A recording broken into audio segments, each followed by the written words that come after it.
Right words at the right time. Some of Britain's biggest stars performing in lockdown, not just to keep spirits up, but with no live venues. Even singer-songwriter Sophie Ellis Bextor has been entertaining from home with her kitchen discos. Whisper softly to me. What child whispers softly? Not mine. She says live venues have been sorely missed and their closure has been devastating for the industry.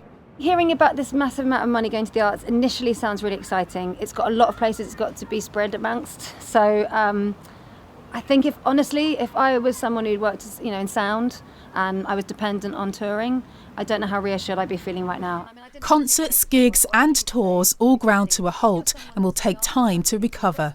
What sort of impact is it having on people in the industry? They feel like they're in free fall, actually. I think, I'm friends with loads of them on Facebook and I see them saying they're scared, they're angry, they feel like there's no guidelines, no plan.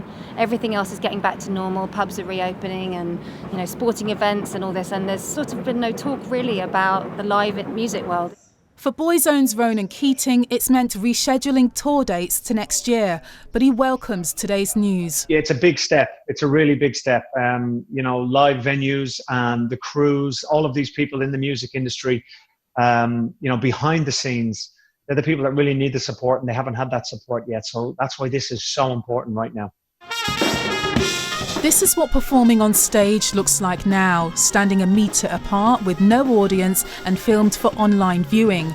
Industry lobby group UK Music says it wants to know when venues can reopen without social distancing. Bush Hall in London has been relying on crowdfunding to stay open, but says it's vital government support reaches grassroots. It's needed, and I can't believe it wasn't done before, to be honest. Arts and music are part of our culture. So how they've let it go this long, I'm not sure why they've done that, but it's amazing that they have done it.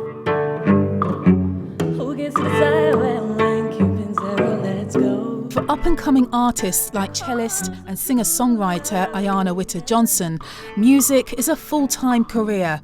Live work has dried up, but how quickly the industry gets back on its feet is a pressing issue. All the shows promoting my debut album have just been either postponed indefinitely or cancelled because the venues can't stay open or the festivals don't know how they'll be funded. Venues do need to reopen, and I'm really shocked to see that 90% of grassroots venues might just close entirely. So there's a lot that needs to be done to make sure they stay open. Today's announcement is a welcome headline, but whether it will breathe new life into a hurting music industry is too early to say. Colleen Harris, BBC News.